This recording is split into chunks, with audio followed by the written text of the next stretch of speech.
welcome you all for the month of June guest lecture. So today we have two lectures. The first speaker is Professor Walter Ingrid. She is a well-known biologist with a robust academic background, having earned her master's and PhD degrees in biology from the University of Vienna. Professionally, she has served as an assistant professor, associate professor at Vetmeduni Vienna, and a visiting professor at Tufts University. So currently she leads the Vet Biobank and the work group Histology and Embryology at Veterinary Medicine University. And her research interests include reproduction, vascular prosthesis, and tumor biology, contributing significantly to these fields. She has done many work regarding these topics, and today she's going to talk about veterinary samples, a promising source for the One Health research. So over to you, Professor Walter. Thanks for the nice introduction. I will try to share my screen. I hope everything will work out well technically.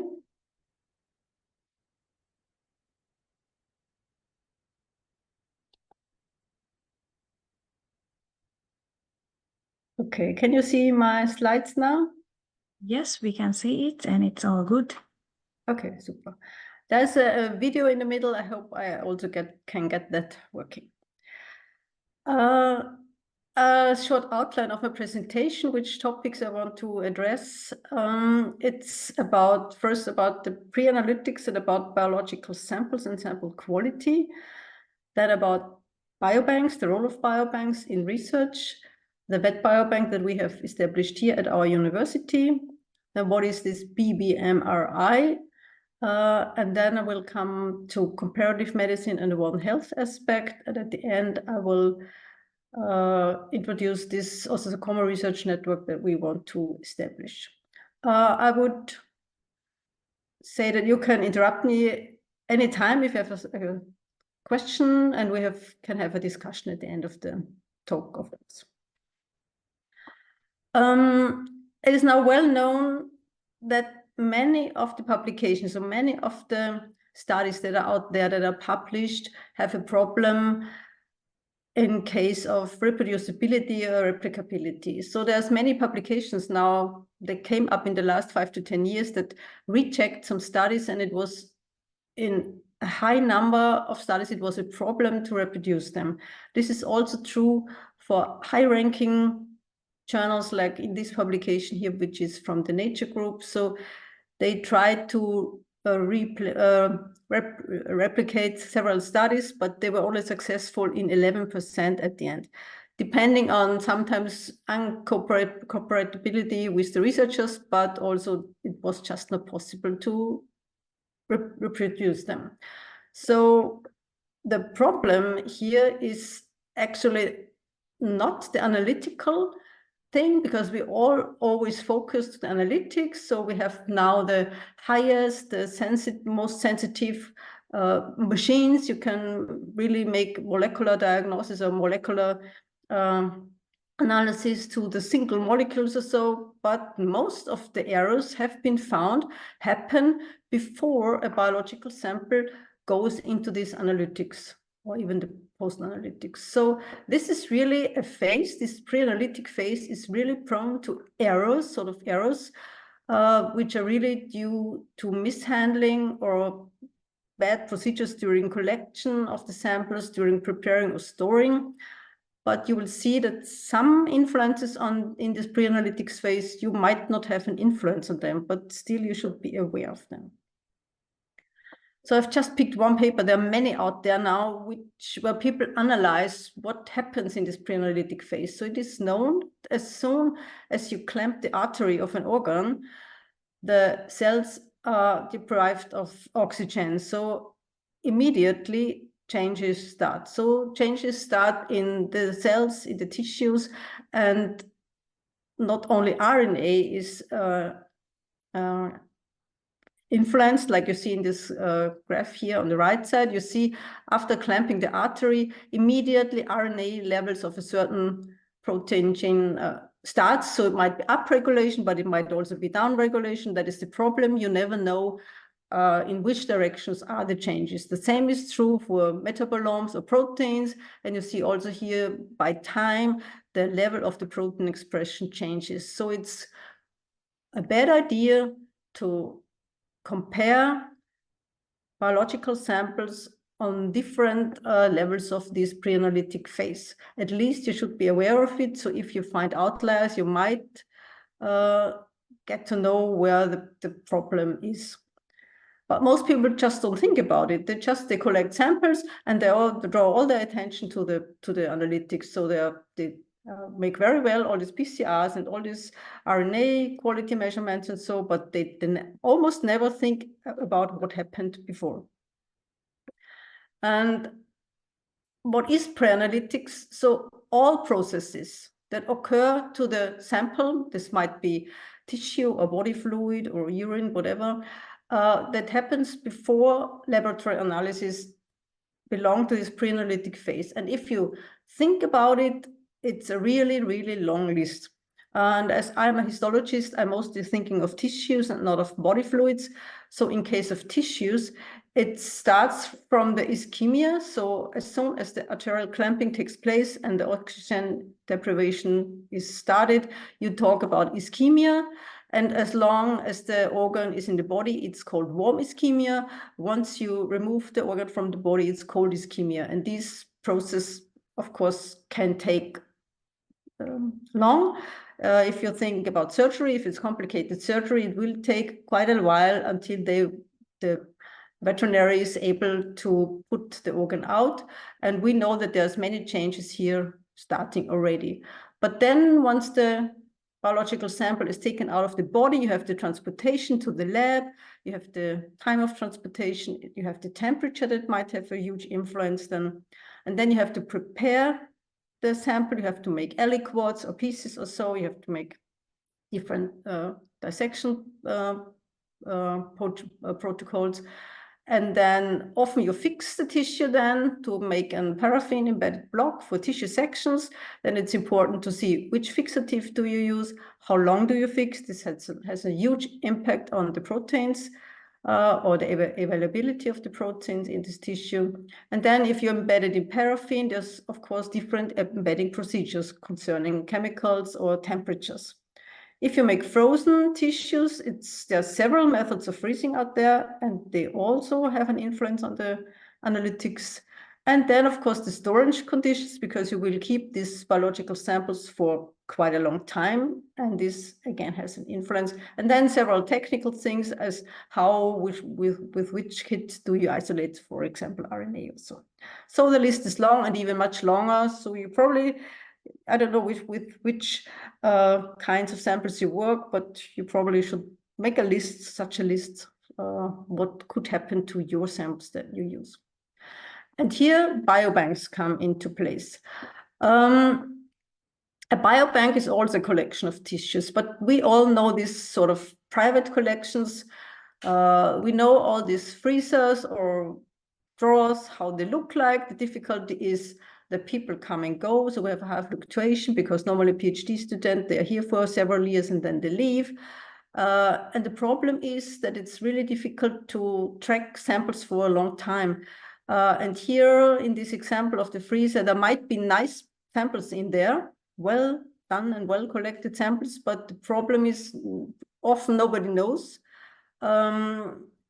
Nobody probably knows how the storage has been, because you see there's also tubes here that are close to the door, so they probably warmed up several times compared to ones that in a different area of the freezers. It is even know that there are different areas in the freezer, so it's not the same temperature everywhere.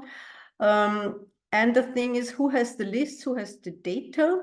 Are there lists for each and every box in here? And the next is, who is sort of the owner, to whom belong these things? And we always found things from people that are not here anymore, and then you're not sure what it is because you don't have the data, and then you have to throw away, although it's probably nice samples. So there's an advantage of not having private collections, but really well-managed biobanks. And the thing is, what is a biobank? I mean, a biobank is also only a collection of biological material and associated data and the information stored in an organized system for a population or subset of populations. So this might also be true for just a collection.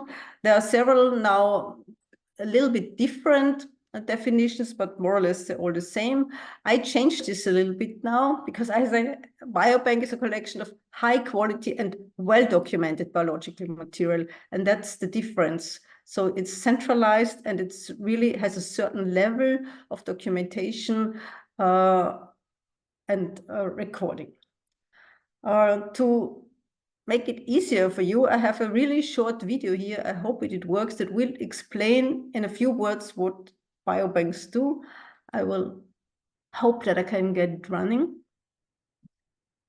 It's quite new. It has been launched this week, so it's really new. We worked quite a while on it. I will start it now. I hope, can you see it? Okay. It is always exciting to be at the beginning of a research project. However, the process of building and maintaining a collection of samples and data involves several considerations which can quickly get overwhelming. That's where professional biobanks can make your life easier. Our central facilities work according to best practices and international quality standards. Trained, qualified staff can take over tedious tasks, so you can focus on what matters most, your research. With professional biobanks, you can rely on experts. We can help you with governance issues as well as regulatory and ethical compliance. We have expertise in sample quality and pre-analytical processes, logistics, sample and data management, sample storage and retrieval. Quality matters. That's why we guarantee skilled quality management, including structured documentation. Samples are safely stored in top-notch equipment and are monitored around the clock. This provides a reliable basis for reproducible research results and successful publications based on high-quality biological samples. Professional biobanking pays off. All costs are transparent and comprehensible. Also, thanks to clear documentation and well-organized databases, managing your samples becomes even easier. Samples and data can be presented to other researchers on a European portal. When someone would like to use the samples you collected, we will ask you for permission. You remain in control of the samples and the data. Finally, professional biobanks are interconnected with researchers and other biobanks, creating many opportunities for further collaboration. All in all, we offer you maximum support so that you can concentrate on your work without distraction. So what do you say? Let's work together to advance biomedical research.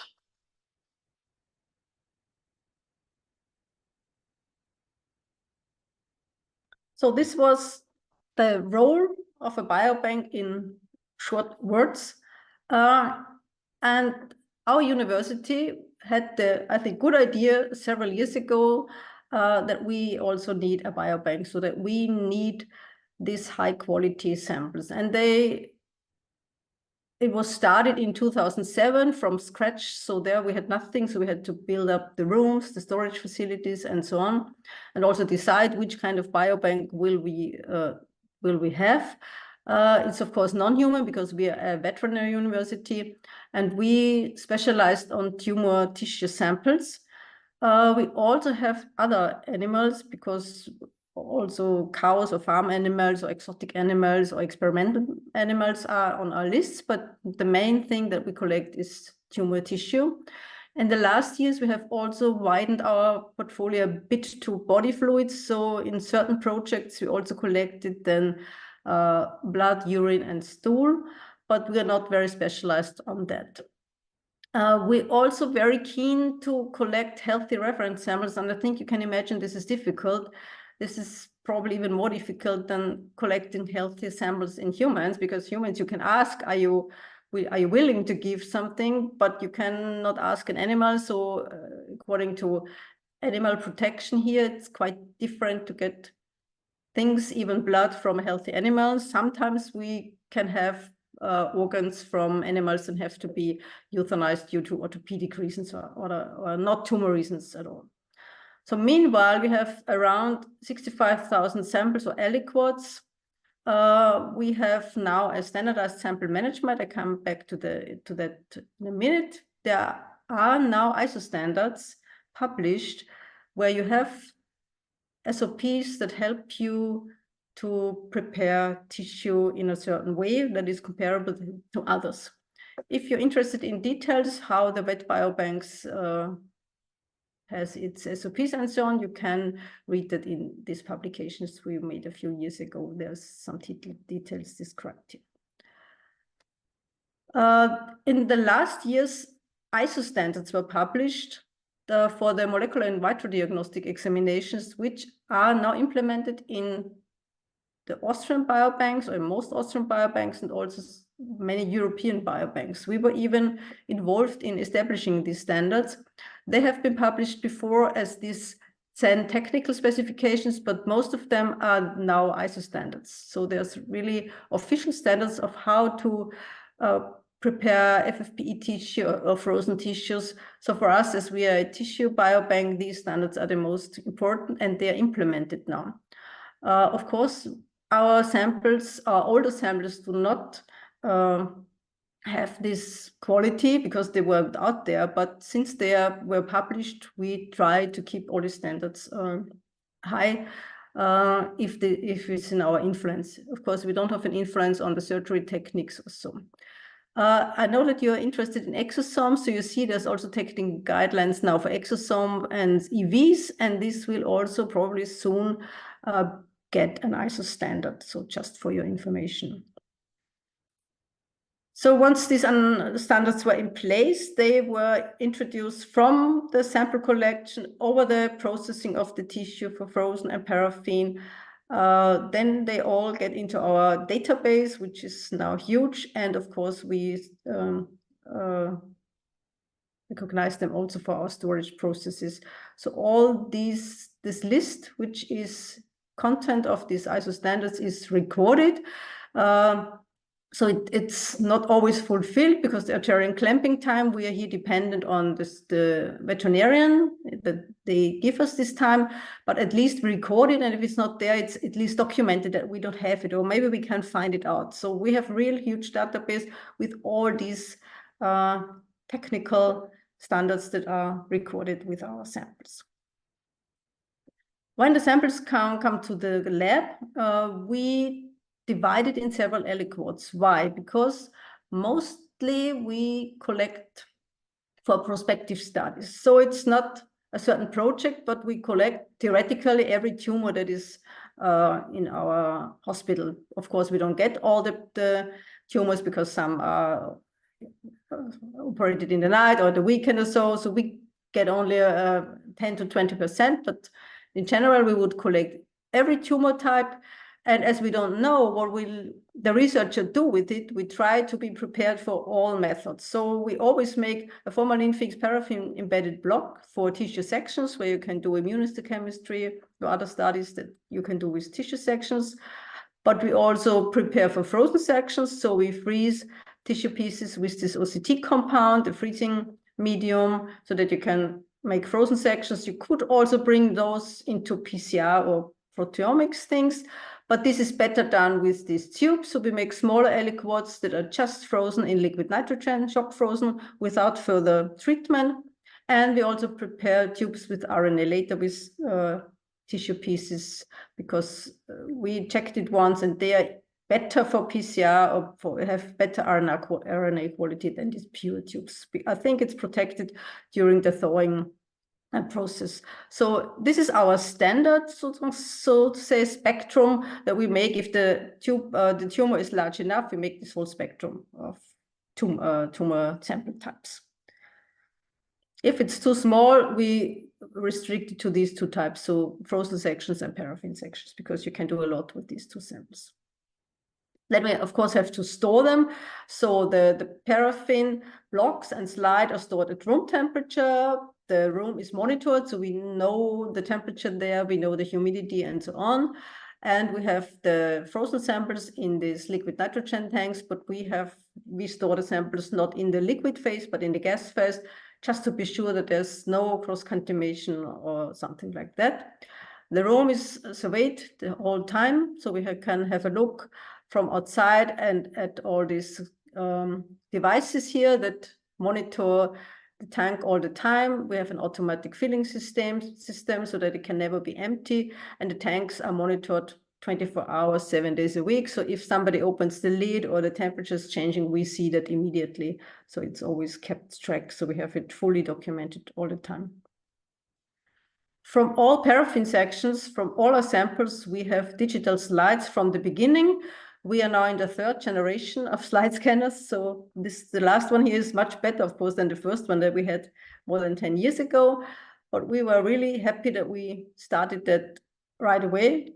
And other biobanks are jealous that we have it, because it saves you a lot of time.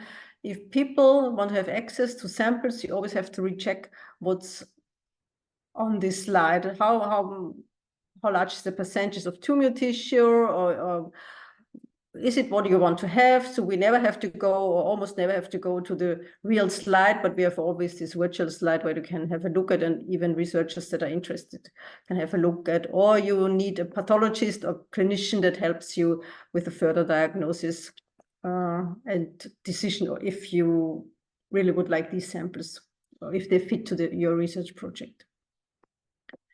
So in the database, finally, of course, comes the sort of, we call it minimal data set of the patient. Patient is mostly a dog or cat, but also sometimes other. So of course, the species, breed, sex, age, the sender, which is the clinician. Then we have a case number, which is in a hospital system, so that we're always 100% sure that we combine the right sample with the right patient. And of course, which kind of tumor is it, tumor type and tumor localization. Here is a little bit of a problem. The veterinarians, they do not use this ICD-10 code that is otherwise used in Austria for the human tumors.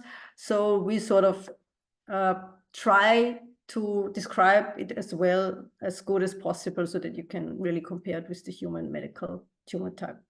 Then there's technical data. So which sample type is it? Is it frozen? Is it RNA later? What is it? How many aliquots do we have? Where are they? We have to know all the time how many samples do we have where. Can it be accessed from everybody? Our researchers have, of course, the possibility to reserve the samples for a certain time for themselves, because if they had made a lot of effort to collect the samples, of course, it's first line, it's for them. But anyhow, we always ask the sender, if he or she is still here, if they want to cooperate with somebody that accesses from inside or outside. So this access level is also in the database. And of course, we keep track of the samples we delivered. So what did we give to whom and when? So it's fully documented all the time. We also have an access committee that decides. So if we cooperate with external researchers or industry, the access committee has to decide if we give them away or not. So what is this BBMRI or BBMRI-ERIC, which is really bad word. Nobody can pronounce it right. So you have it here on the right side in this logo. It's the European Research Infrastructure for Biobanking and Biomolecular Resources in Health and Life Sciences. So this has been established, I think, about 15 years ago. On the European level, it was clear that we should enable the researchers to get better biological samples. And there was Kurt Sattlokal, he was really a leader from Austria to bring this into the European Parliament, and that it got funded. So this BBMRI-ERIC is the European Network of Biobanks in Europe. And this has developed since a few years also a directory, which is a sort of catalog where biobanks can present a really compact information about their collections, what they have. So you can have a look at that. You cannot search for single samples, but at least you see what they have. And then you can contact the directory, and then you will get in contact with the biobank. BBMRI-ERIC includes 23 countries, and Estonia is one of them. So Estonia has a national node of biobanks, and I know they were very involved in data management.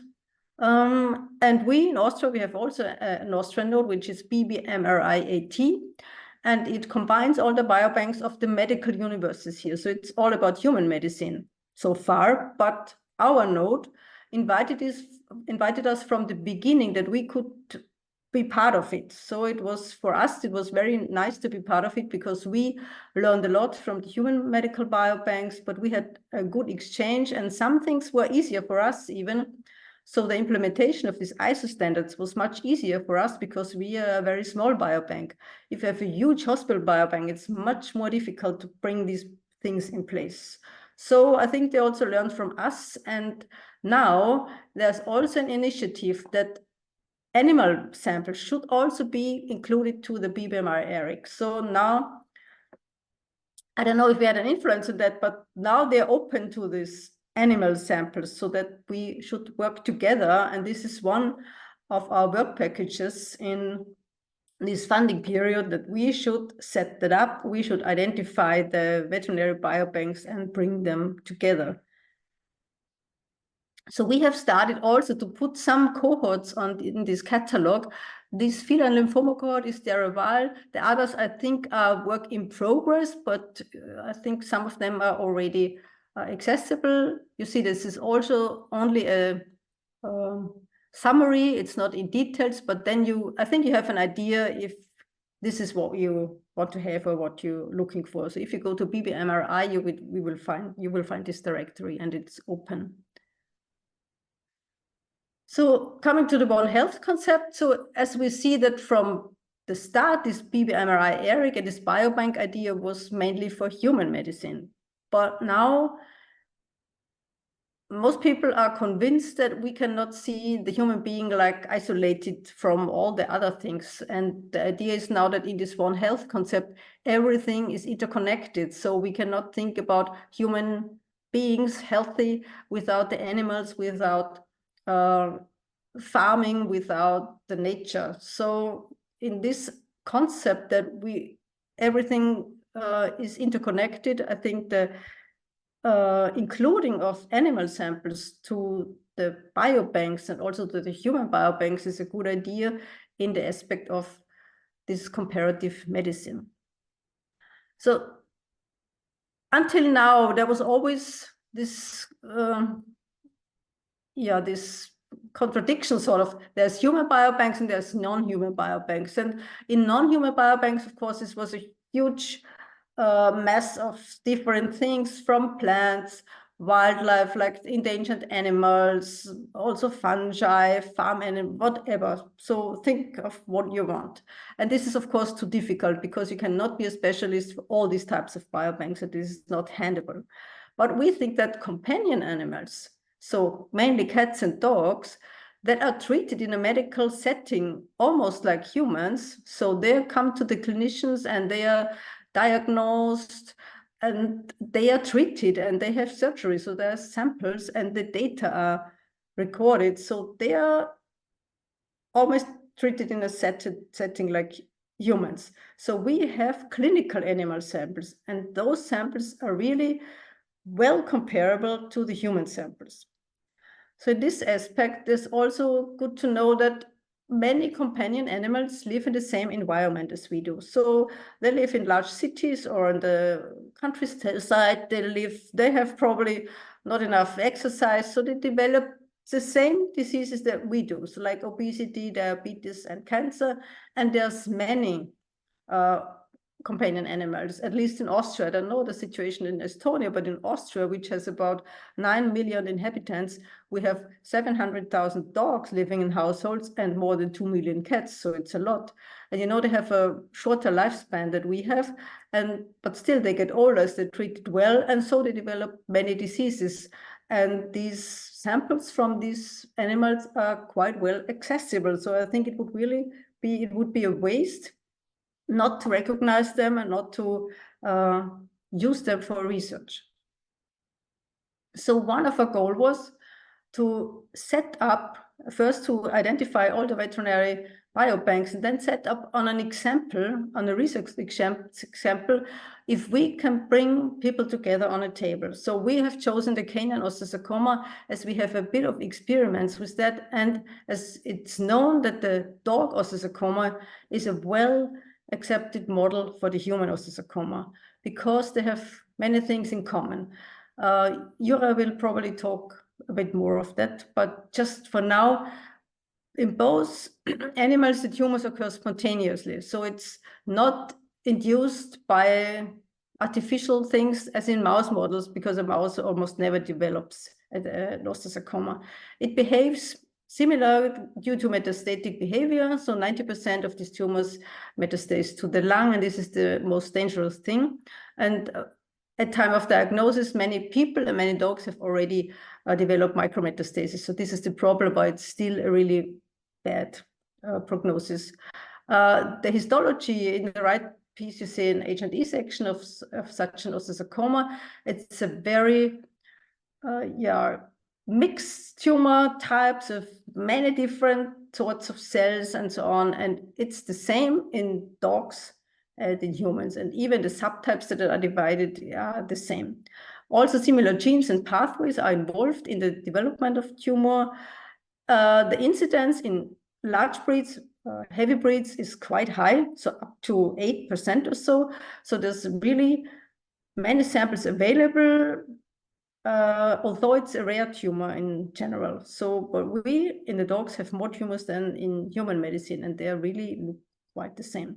So our goal is to identify now which veterinary biobanks exist in the European countries.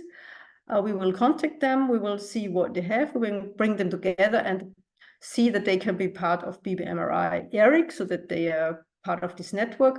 And then for this concrete example, we want to see if we can find or identify osteosarcoma research groups, human and veterinary, and if we find things that we have in common, if we have the same questions or same problems, and maybe we can set up, or we can help to set up a few projects where people will work together after they get this information. So my take-home message is, so let's tear down this invisible wall between human and veterinary medicine. Let's talk to each other and let's cooperate. And I hope that I have give you a sort of intention, or at least you think about this. I don't know about the situation in Estonia. If you have veterinary universities, I'm sure you will have, maybe you even have a biobank, a veterinary biobank. So thanks for your attention, and I'm happy to have some discussion with you, or you have questions that I can answer. Thank you very much, Professor Walter. So now the floor is open for the questions.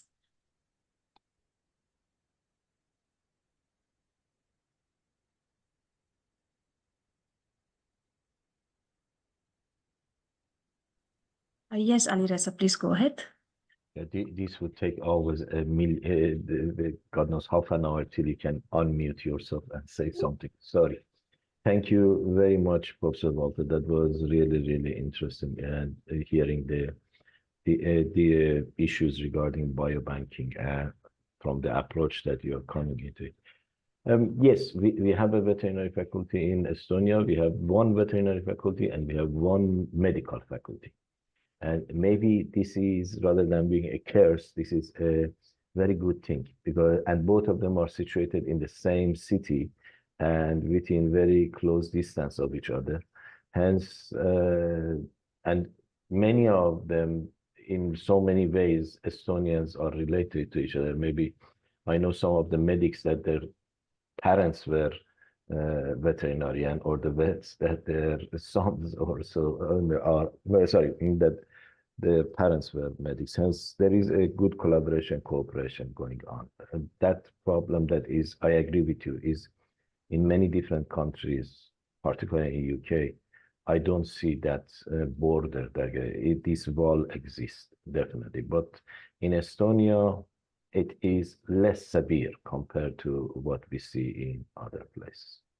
You mentioned about the standardization and ISOs, and that they are coming. And you also mentioned that ISOs probably for the EVs are also coming, accessories.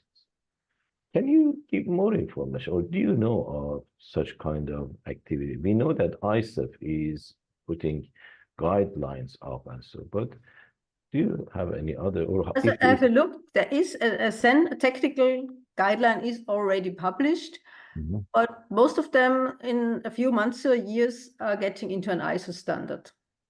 So I don't know if you have access to these standards. You mean the ISO ones? ISO ones, yeah. Because normally you have to buy them, you have to pay a fee that you can have a look at them. If there would be one about extracellular vesicles, I think we would be interested, maybe when we go to buy it. Yeah, I can send you the number. Yeah.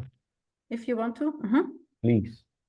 That would be, because that would become then the norm standard. And what the society is doing is voluntary, and it is somehow is not any, how can I say, official organization work. So Yeah. But in this case, it is a different matter. Yeah.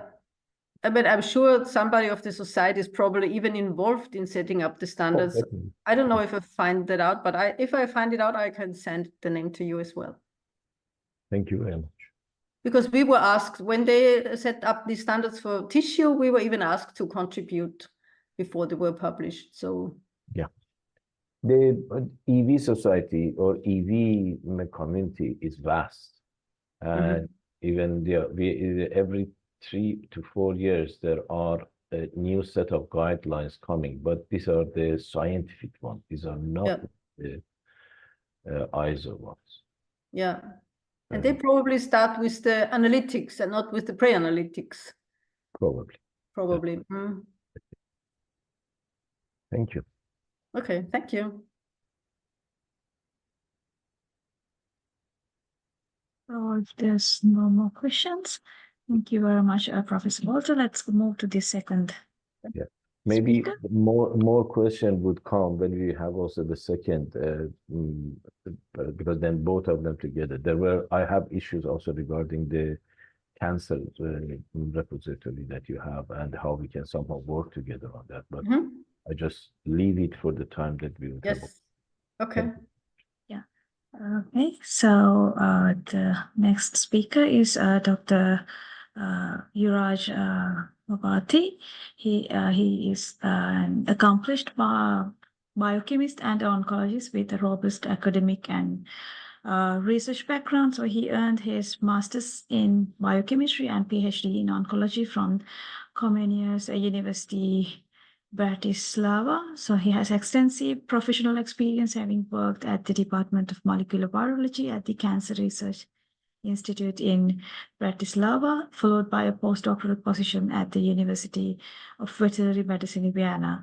So his research focuses on tumor biology, particularly glioma, osteosarcoma, stem cells, and retrovirus, lentivirus vectors for gene therapy. So today it's going to talk about osteosarcoma of dogs and cats. So Dr. Juraj, the floor is yours.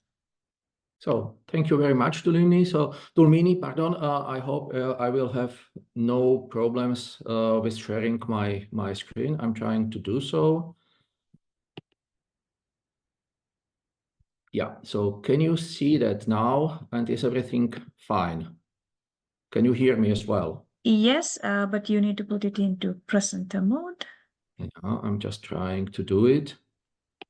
Yeah, now it's okay. Sorry. So thanks a lot. I will go ahead. Basically, I will start at that point where Ingrid. Sorry, I'm sorry to interrupt. It's still in the normal PowerPoint mode, not the presenter mode, like the single screen mode. And how should I do it? Maybe you can you use in single screen or double screen. Press F5. Press F5. Okay. I hope the help is coming. Yeah, I see it like that. So on my. So can you see it now properly or not? No, Because not yet. Not Maybe. yet. Ich hab auf dieses grünes. Dann wir Freigabe beenden.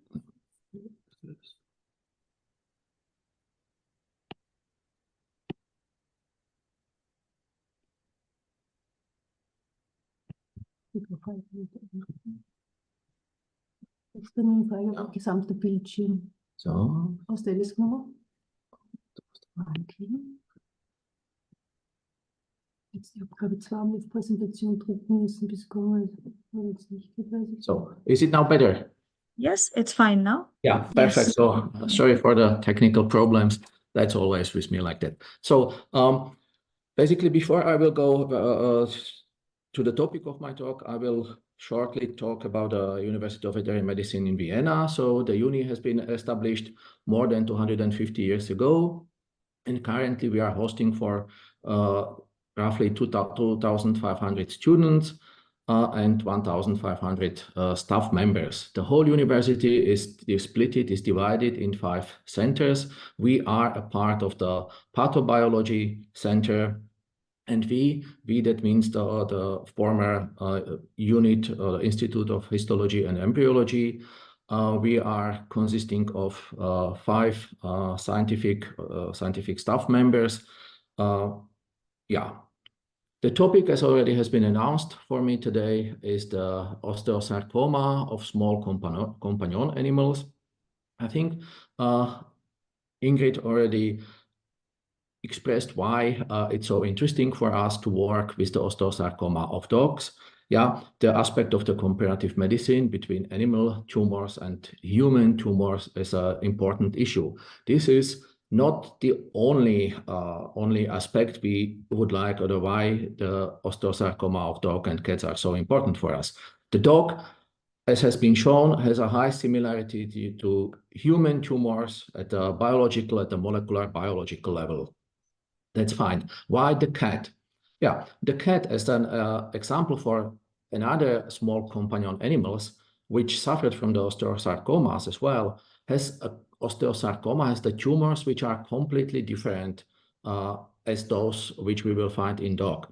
For example, the cat osteosarcoma, they do not like to metastasize. So they behave completely different.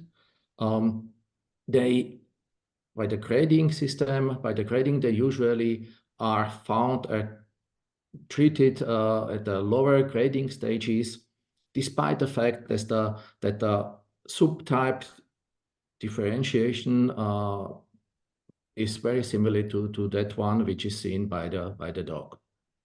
During my talk, I will give a short overview, or a long overview of the work which has been done that's what's now called, which now is the group dealing with the osteosarcoma at the unit right now. So the work in that field started more than 20 years ago, where there was a big hunt after the new therapeutic approaches for this malady, and seeing that COX is expressed also in osteosarcoma cells. The colleagues started with the analysis of one drug called meloxicam in order to check if they can be set up for the treatment of osteosarcomas. This work has been done purely in vitro, and it has been shown that meloxicam as a COX inhibitor can kill the osteosarcoma cells D17, D17. These cells are canine osteosarcoma cells and are widely used in vitro studies as the model cells. The killing effect or the toxic effect of the meloxicam was dose dependent and also time dependent, as you can see here. Unfortunately, the toxic effect has been observed at the concentrations which are almost not accessible in the in vivo situation after intravenous administration of the meloxicam to the animals. Nevertheless, the cells affected with this drug underwent the apoptosis, as it is demonstrated in here by the pictures of team, where the forming of the clustering of the nuclear of the chromosome or the DNA in the cell nucleus is observed, and the picking of this DNA on the cell on the nuclear membrane. In addition to that, using the immunohistochemical approach in order to visualize the caspase 3, The apoptic index has been established for increasing concentration of meloxicam used for the treatment. Definitely, the cells are dying. One of the way how the cells are dying is the apoptosis. Nevertheless, as I already mentioned, the concentrations of drug which were good or which led to killing of the tumor cells were too high for that what we can achieve in vivo. And in addition, using the low concentration of meloxicam, the clinically relevant concentration, which are in this window, like that, there was also a positive effect of meloxicam on the viability of the D17 cells observed. Therefore, the combination of the meloxicam with the doxorubicin has been subjected to the analysis, again, in vitro experiments, with the results which was more or less surprising, because there was, again, a dose-dependent effect of this combined treatment, and depends which combination of meloxicam and doxorubicin was used. You could find either the synergistic effect, subadditive effect, or even the antagonistic effect, especially in that situation when high concentration of doxorubicin were used. Okay, cyclooxygenase inhibitors were not the only drug which was analyzed, which was tested in our group. The next one came a couple of years ago when the big boom of tyrosine kinase inhibitors started. These kinase inhibitors were widely used, or even nowadays are widely used to treat tumor diseases. One of them, sorafenib, has been tested in our laboratory from their in vitro killing capacity on canine D17 cells. And similar as before, again, the toxic effect has been observed. Again, the effect is dose dependent, and this drug, it was postulated that this drug has capacity to be used as a tumor treatment for small companion animals. Similar as before, in this case, again, the cells treated with the sorafenib are dying,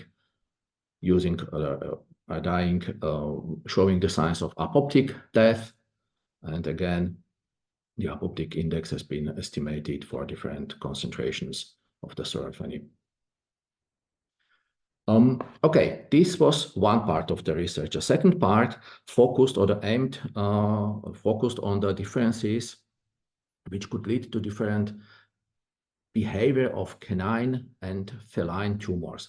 To do so, a panel of canine osteosarcomas and feline osteosarcomas, a panel consisting of different categories, different types of osteosarcoma, was analyzed in order to see the expression of so-called protein called c-KIT, which is nothing else as the stem cell growth factor receptors, by the means of immunohistochemistry. So that means we were searching at the expression of this protein at the protein level.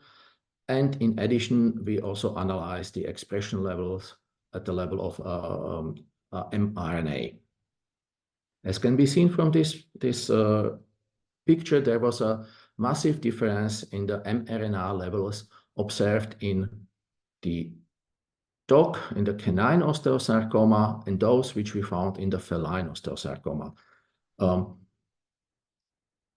The fold change between these two levels is roughly 27-fold. So we have massive more mRNA for c-KIT in canine as in feline osteosarcomas. The RNA pictures was further supported also by that what we've seen in our immunohistochemical survey, where all the feline osteosarcomas were found negative for the c-KIT protein, whereas just roughly 20% of canine osteosarcomas was negative. Good. The next reason why we could see such a big differences between cat and dog osteosarcomas as for the metastasis potential might be the levels of the matrix metalloproteases which we can find within these tumors. To shed the light on this topic, we again did a survey on the panel of canine and feline osteosarcomas, when we on one hand analyzed the presence and the amount of MMP2 and MMP9 in osteosarcoma, in osteosarcoma tissues. And parallel to that, we also analyzed the activity of MMP2 and MMP9, because this is the active MMP2 and active MMP9 is the fact which helps the tumor cells to get out of the tumor clump and go direction metastasis process. So what we have found was that both MMP2 and MMP9 were present in tumors from dog and from cat. The expression at the protein level was as presented in this table. So in canine osteosarcomas, we observed the most of the strong expression we found for both MMP2 and MMP9 we found in canine osteosarcomas, whereas the percentual number, the percentage of the MMP2 and MMP9 highly expressed in feline osteosarcomas was lower.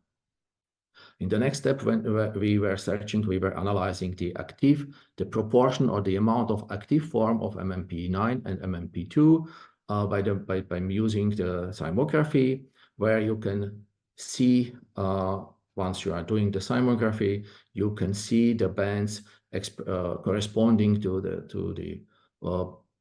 pro-MMP9 and to the active form on the MMP9 running at 92 and 83 kilodalton, and the same also for the MMP2, where the size of the protein is about 70 kilodaltons, and the active form on MMP2 runs about 65 or 60 kilodaltons. Comparing the data from the thymography, we have seen that the levels of the pro-MMP9 and pro-MMP2, so that means the inactive forms of this matrix metalloproteases, are similar, more or less similar, in both dog and cat. However, as for the amount of activated MMP2, there was a difference, statistically significant difference, and this MMP was higher present. Activated MMP2 was found in higher concentration in the tumors coming from the dog.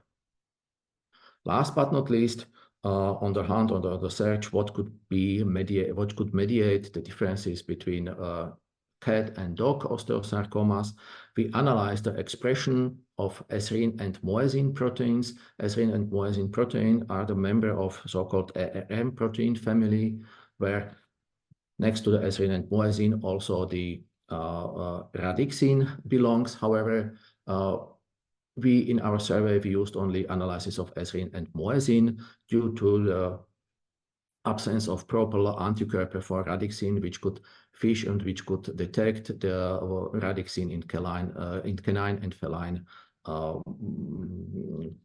feline tissues. Again, to do so, we employed the immunohistochemistry combined with Western blot, and we were analyzing the expression levels of esrin and muesin. These are the so-called inactive form of these proteins. From the appearance here, they build a closed loop form. Once they are activating by the phosphorylation, they make a linear protein. They organize as a linear protein, and they bind with one end to the actin cytoskeleton and with the other hand to the transmembrane proteins, which we can find on the cell surface membrane. And as usually, there are existing several positions where the proteins can be phosphorylated. So we analyzed the phosphorylated phosphoesrine with the phosphorylation at the tyrosine amino acids at the position 353, and then we analyzed another phosphorylated position in esrine, moesine, and radixin. So the other antibody, which is further or later labeled as phosphoesrine threonine 567, unfortunately, is not specific only for the esrine, phosphorylated form of esrine at this position. However, it's a pan-phosphor antiquerper, so that means it detects also the phosphorylated moesine and even phosphorylated radixin at those threonine molecules. This we have to have in mind when we then evaluate or interpret the data which we have found in our immunohistochemical survey. So both canine or both dogs and cat osteosarcoma were positive for esrine and moesine, exactly also for the phosphoesrine with the phosphorylation position at the tyrosine. And we found also a positive signal in both species once we were detecting the phosphoesrine, moesine, radixin using this pan-phospho-ARM antibody. When we try to score that what we have seen in our histo sections, in our immunohistochemical detections, we found that the phosphorylated forms of esrine, or that's what we called pan-phospho-ARM antibody, was always strongest present in our analyzed samples. I forgot to say that as for the intracellular localization of esrine, moesine, and phosphoesrine and phosphomoesine molecules, we observed their localization at the membrane in the cytoplasm, and to a certain extent and by some modifications also in the nucleus. When we had a deeper look on the subcellular localization, subcellular distribution of these esrine or phosphoesrine molecules, we found that in both species, cat and dog, the phosphoesrine phosphorylated at TYR353 molecule was found predominantly in the nucleus. The phosphorylated forms for esrine, radixin, and moesine at the position threonine 567 in esrine were predominantly found or at the size of in the membrane. And when we then analyzed the border of the tumor, when the tumor tissue borders to the surrounding normal healthy tissue, we found there the massive expression of both phosphorylated forms in both cat and dog as well. Good. Having all these knowledges from the commercially available D17 cells, having the data from the tumor tissues, we ask ourselves, how can we make the in vitro experiments more relevant to that or to the situation which is happening, which we can find in the in vivo tumors?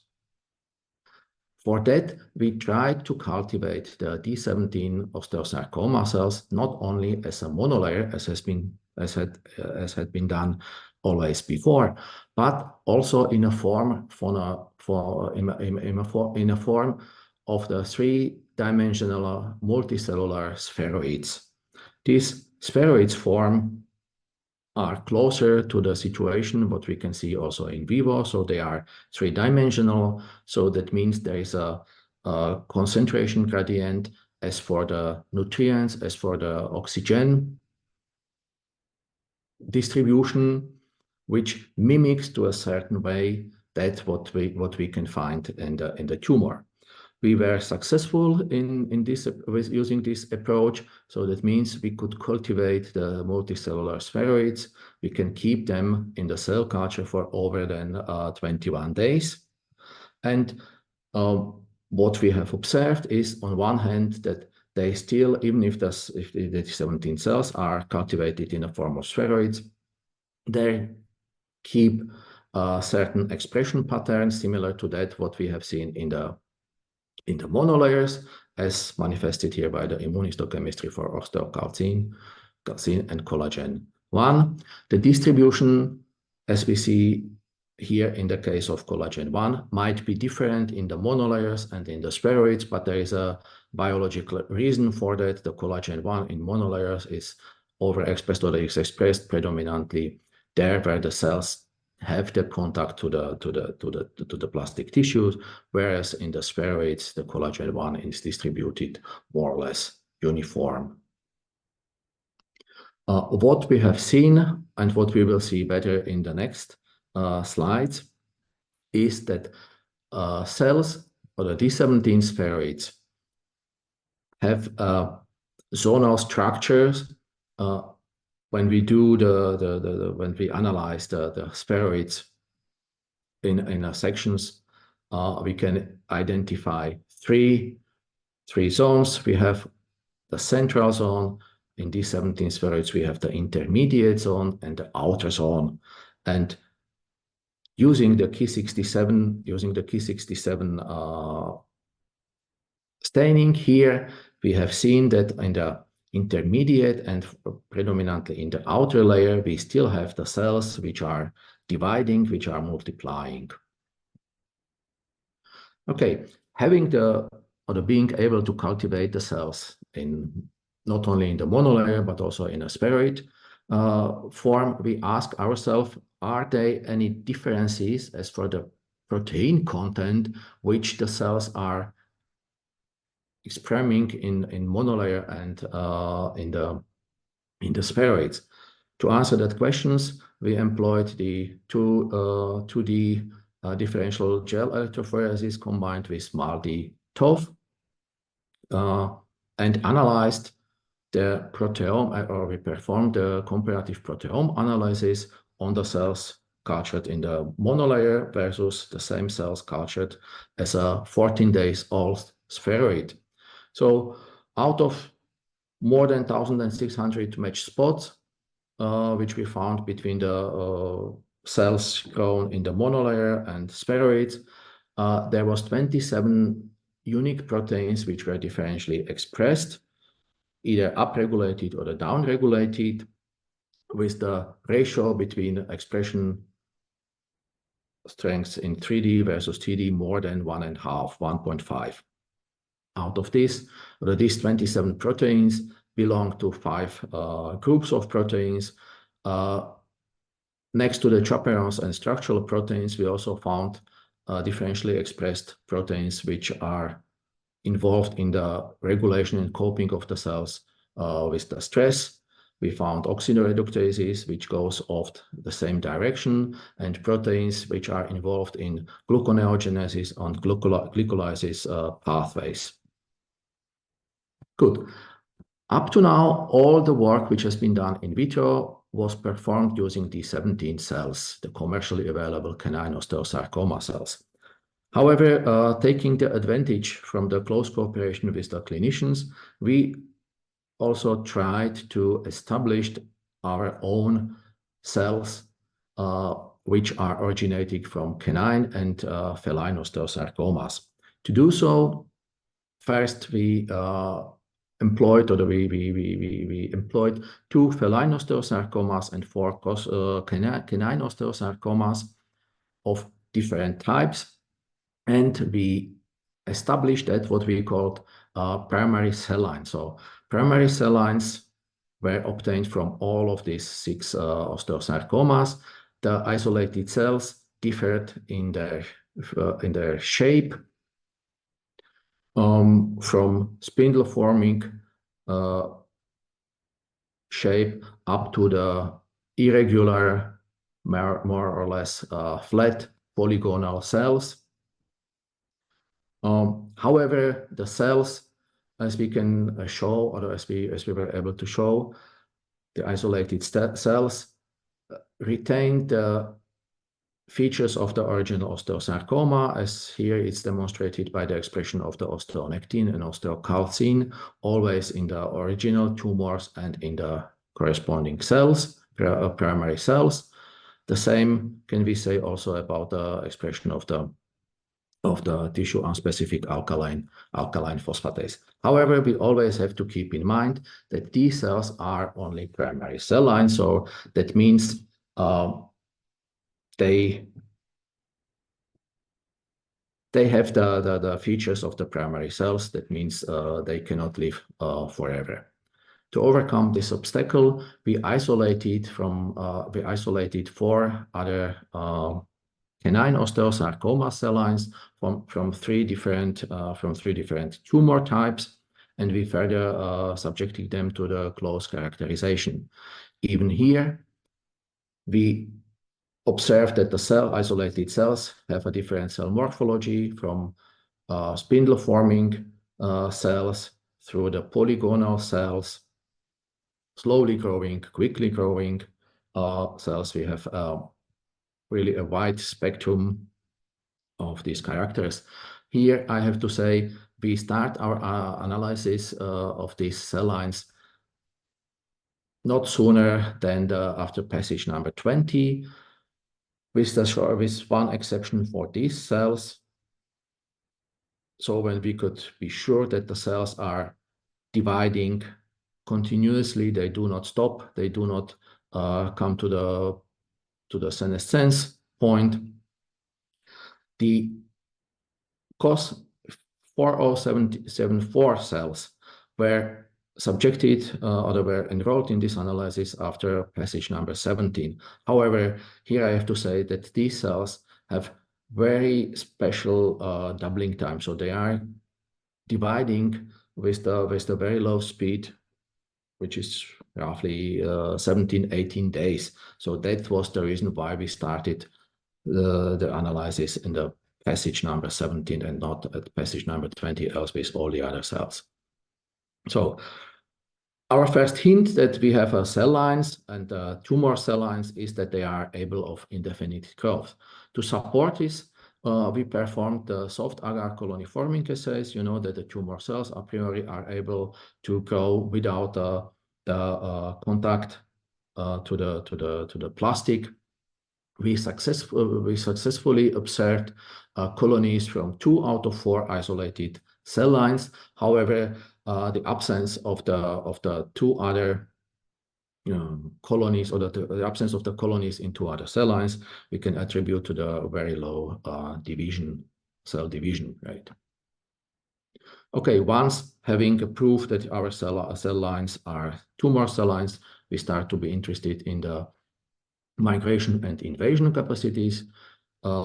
We performed the conventionally scratch assays where we found that the quickest migrating cell lines are the cells designated as COS 4288 cells. The same was also confirmed by the transwell migration invasion assays when we not only analyzed the migration potential, but also invasion, which is important when the tumors would like to spread. Again, the COS 4288 cell lines were those cells with the highest migration and invasion capacities. In all our analysis, we ran as an internal control the commercially available D17 cells.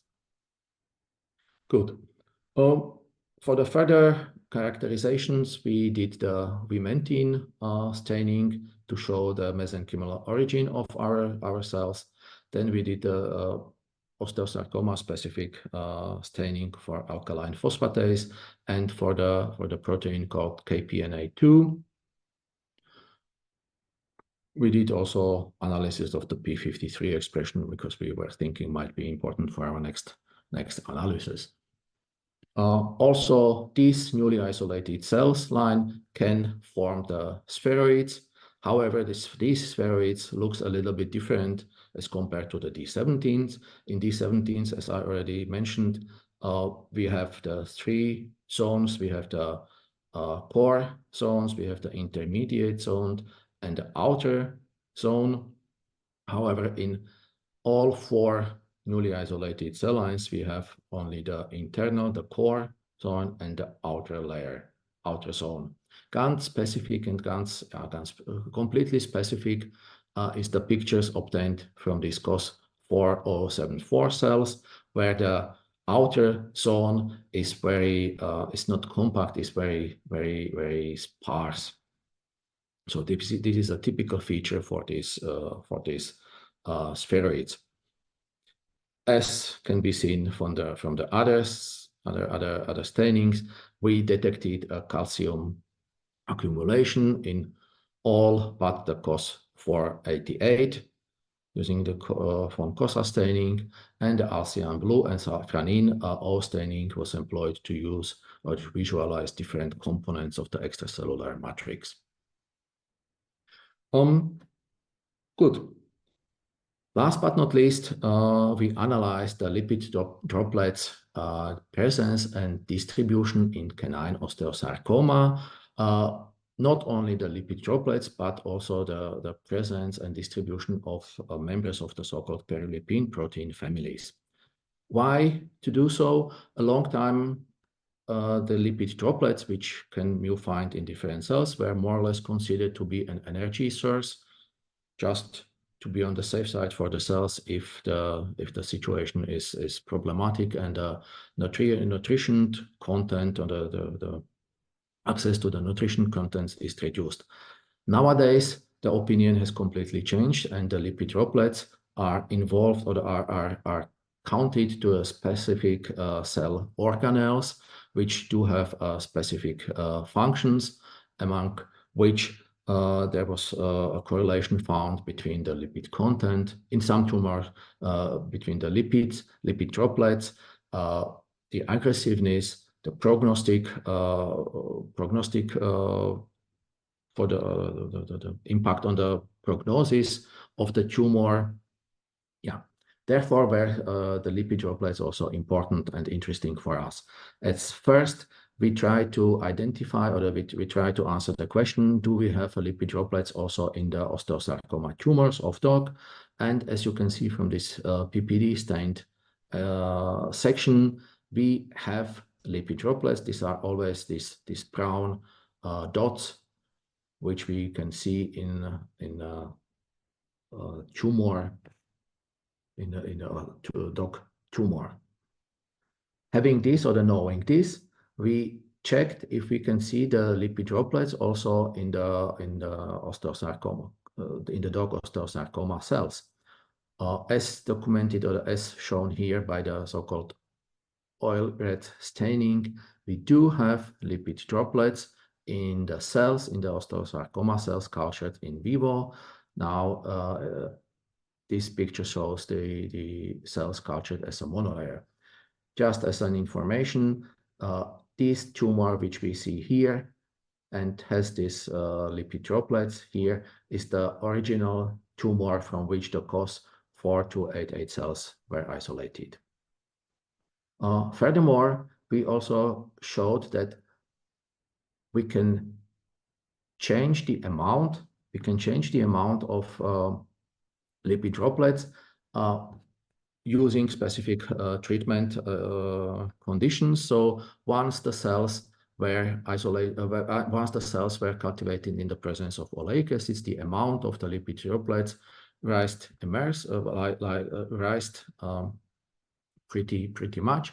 However, as the graphic shows, we have seen this effect only with the oleic acids. When we supplemented our monolayers of osteosarcoma cells with cholesterol and other lipid, we did not see the increase in the amount of lipid droplets there.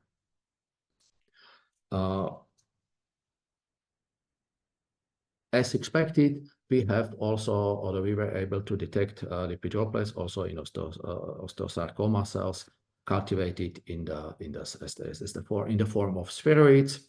The distribution of these lipid droplets was always was sometimes cell specific, as you can see, comparing the D17 and COS4288 cells.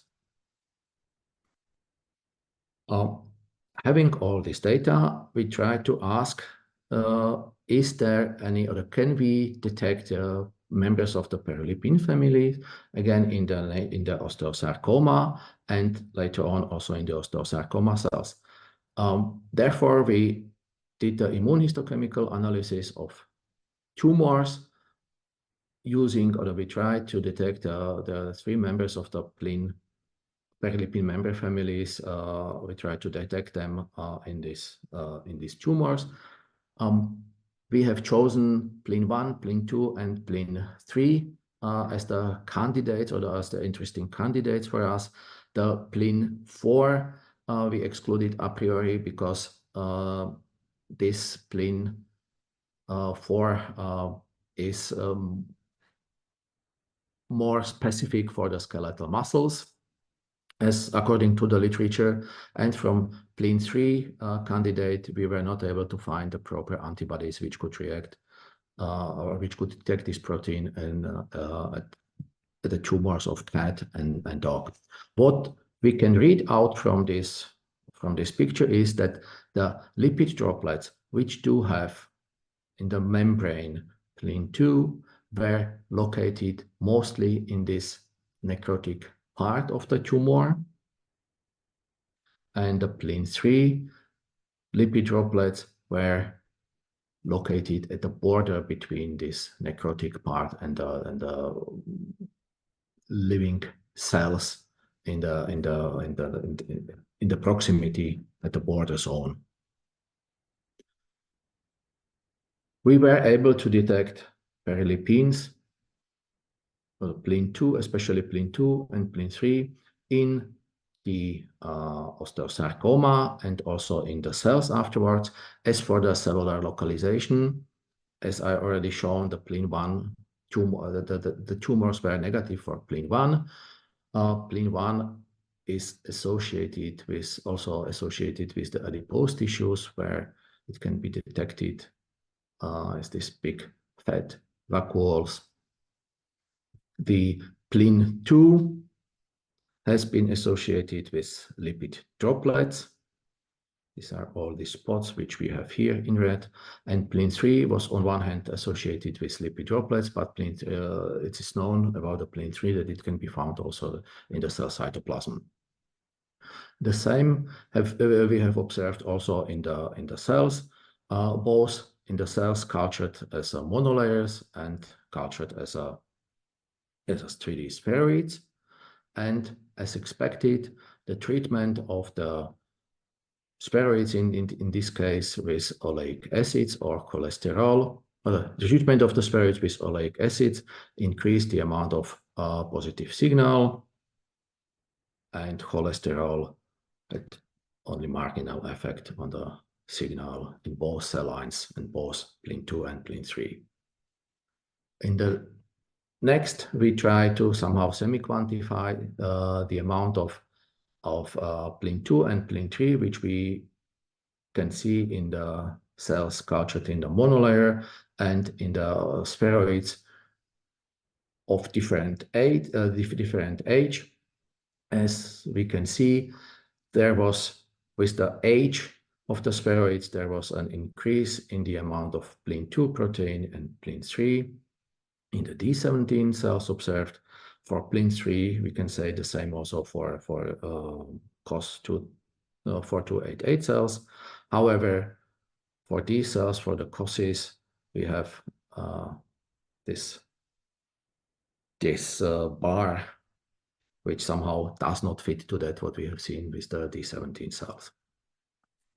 We then analyzed the lipid droplets composition, focusing on that what we can see in the spheroids, and similar as with the PLIN2 and PLIN3, we have seen an increase in cholesterol content and triglyceride content with the age of the spheroid. So that means once we have an older spheroid, we have also mere triacylglyceride, renal, and cholesterol inside. Last but not least, we were interested in the distribution and size of these lipid droplets, which we can see on one hand in the spheroids, on the second hand in the monolayer and in the tumors. These representative pictures show the lipid droplets in an outer zone of the D17 spheroids, in the intermediate zone of the D17 spheroids, and in the inner zone, in the central zone of D17 spheroids. The same here also for the causes. In the causes, as you know, we have already the outer zone and the inner zone. And the last picture shows the lipid droplets in a tumor. We did also the quantitative evaluation. So as for the size of the lipid droplets and distribution of the lipid droplets, which is summarized somehow in these graphics. So first of all, we have seen a special sized distribution as for the frequency of the lipid droplets observed in the tumor. And comparing these two graphics with the tumor cells, we see that once we have the cells, once we cultivate the cells in 2D format, so in the form of the monolayer, the distribution and size of the lipid droplets is completely different from that what we see in the tumor. This is, however, not the case when we are analyzing the tumors, analyzing the lipid droplets distribution in the spheroids, because the pattern, the profile, fits perfectly with that what we have seen in the tumor. The pattern is somehow kept irrespective how old the spheroids are. So now we cultivated and we did the analysis on the spheroids at the age of 7, 14, and 21 days from D17 and of course 2488 cells as well, seeing having the same pattern always as in the tumor. When we then analyze the mean size of the lipid droplets, the distribution of the size of the lipid droplets within the 3 or 2 zones which we can find in the spheroids, in the D17 and in the COS 2488 spheroids, we always found increase in the lipid droplets from the outer zone into the inner, into the central zone. So if we are in the center of the spheroids, the size of the lipid droplets is automatically higher. So that was an overview of the work which we have done up to now with the topic Osteosarcoma in small companion animals. This project is ongoing in our research group, and currently we are focusing on 3 different topics. The first one is the focus on the extracellular matrix in canine osteosarcomas, where we would like to characterize the extracellular matrix per se, the interactions between cell and extracellular matrix, focusing on the matrix proteins and their role in the signal transduction. The next big project is dealing with the involving of the so-called circadian clock proteins in the treatment of canine osteosarcomas, where we are focusing on the functional and biological aspects at the level of cells and at the level of extracellular vesicles, which might be involved in this process. Last but not least, a colleague of mine is analyzing the glycan signature on extracellular vesicles derived from canine osteosarcoma and non-tumorigenic canine osteoblasts, focusing on the effect of different extracellular vesicles isolation on this glycan signature as analyzed by the lectin blood profile. These are the projects where we hope we could see the light at the end of the tunnel. The other 2 projects in which we would like to have a closer look on the blood vessels in osteosarcomas. And we are still going ahead with the analysis of osteosarcomas from dog and cat, focusing in the points where they differ and what they have common. This will need definitely much more time to bring it to the successful end. At the end, I have to say that the analysis or the projects dealing with the osteosarcomas is just one project which we are with only one of our research focus. And it's not worth it to say that besides the research projects, all of us are deeply involved also in the teaching of our students, which takes us a lot of time and a lot of effort, and correspondingly the time which we can spend on our research project is then much smaller as we would like to have. Nevertheless, that's the life. Okay, thank you very much for your attention, and I will be happy to take your questions and answer them if I can do that. Thanks. Thank you very much, Dr. Juraj. Now the floor is open for the questions. Yes, Alireza, please go ahead. Sorry, I have 4 minutes because I have to go to my next meeting. I asked them to come half an hour later. It was supposed to be 20 minutes before. Thank you very much. It was very interesting. I think for us, it would be very good if we can somehow establish a cooperation together. From the data that you showed, it looks that these lipid vesicles are definitely can be extracellular vesicles. The question would be, well, I think you are much more advanced than what we are in this field, especially regarding this sarcoma, but we can provide technology regarding the extracellular vesicles.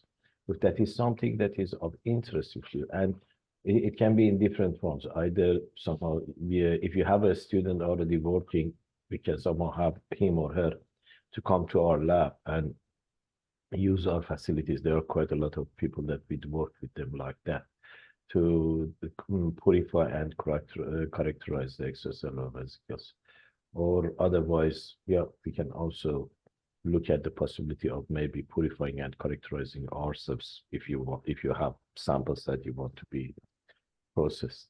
I'm just saying this in very fast, so because I'm looking at the clock that in 3 minutes ago. I don't know what you prefer, or do you have that in, or maybe you have your own technology and you don't need to have any help with that. No, so thank you very much. Definitely, I think I can speak it out. So we are also involved, or we would be also happy to make a collaboration with you. For the exosome, as for the extracellular vesicle research, we are trying to establish a colleague who is working with us or closely collaborating with us.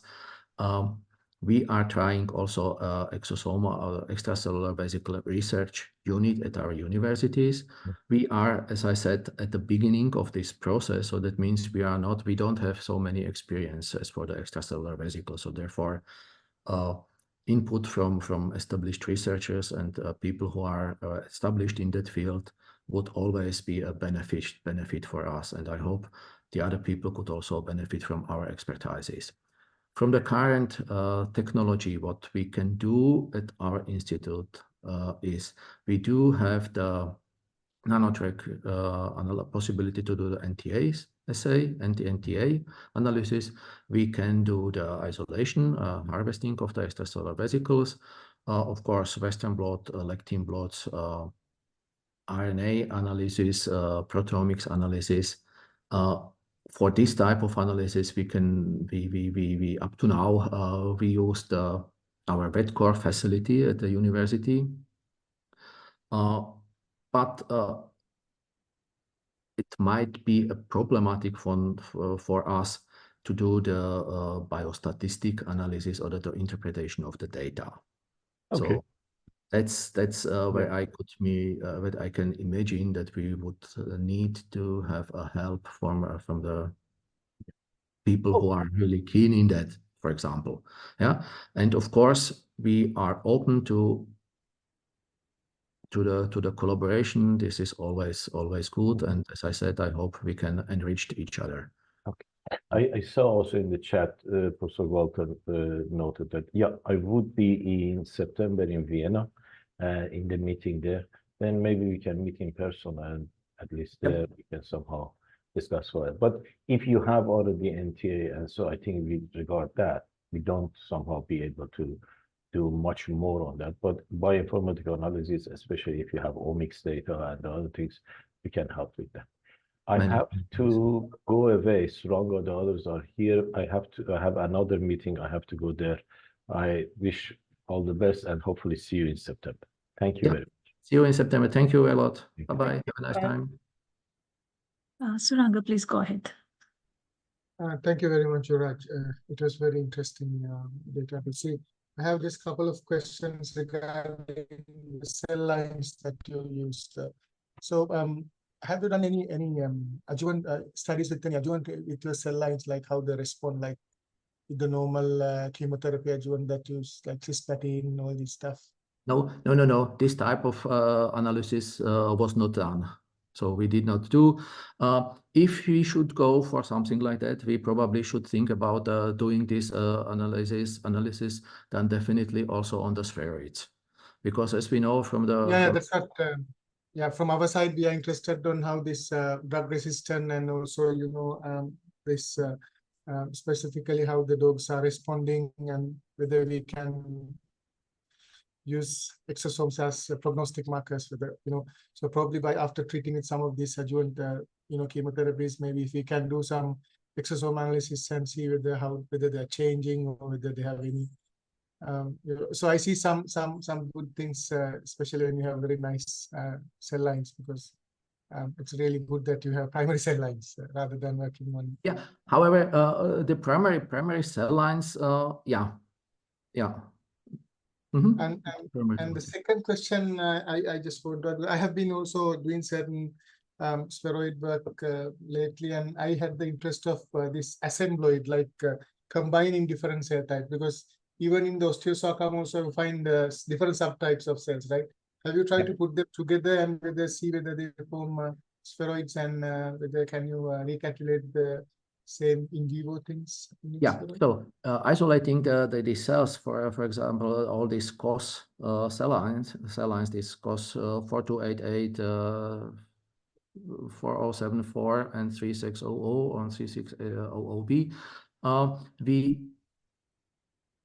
we did the cell line isolation in a very primitive way. So we chopped the tumor, we let the cells grow out from them. Yeah. So that means what we got is probably a mixture already of is already a mixture of the different cells. This is one sub project which we are focusing on. So from the COS 4288 cells, we isolated more than 30 single cell clones. And we would like to characterize them with the hope that the clones will differ, and we could get some interesting data. And then, that's what. Do you have any site? So I plan to do any flow cytometry or something, or what's your plan on this thing? Flow cytometry could be also the way. So what we would like to do, we try to group these isolated clones based on the RNA expression profile in the subcategories. This will be the very first step, and the direction which we go afterwards is pretty much dependent from that what we will see. Okay, great. Thank you very much. It was very informative, and thank you very much for agreeing and doing the talks today for both of you. I really appreciate both of your efforts too. Thanks a lot. I try to make it in that way that you could get an overview. Now I have a better idea what you have and what are different things, so we can align with what we have in our mind, and then we can have a bit more focused discussion later and find out. Thank you so much. I really appreciate it. Thanks. Thank you, sir. Just probably the last question from me. I'm a bit interested about the use of MALDI-TOF to detect the proteins in the sarcoma tissues. So, because I have used that in case of bacterial ribosomal protein peak detection, but how did you use that in this case? Okay, so to that point, I have to say this work has been done with our from our student, our PhD student or the doctoral student, who is not here anymore, and Professor Hlavaty was the head of this student. So maybe Ingrid, you could say a word towards that. Actually, I didn't understand what was the question. So I know, like I have worked previously with this MALDI-TOF machine to use the bacterial protein detection and identify the trends and the specific peaks. But then, how did you use that thing to detect the specific proteins in the sarcoma tissues? For this techniques, we of course had our chemists that supported us. So I have not a lot of ideas about using mass spectrometry and so on, but they did it for us. So they did this analysis. We cultivated all the cells and made the processing, but the analysis was made by the chemists of our Yes. Oh, okay. So meaning that they have done the change to the protocol, the program, because it is initially for the bacterial protein detection, and then it has been changed to the cell lines. Yeah. Thank you very much. Is there any more questions to the speakers from the floor? If not, I would like to say thank you very much for your time and commitment towards this thing. And thank you very much for those who are joining today and put their words for the proper discussion at the end. And thank you very much, and see you all again in the next talk. Thank you very much. Thanks for the invitation. And I hope to see some of you in Austria probably in September, so that we can have a discussion in person. Yeah, hopefully. Yeah. Thank you. Thanks. Bye-bye. Bye.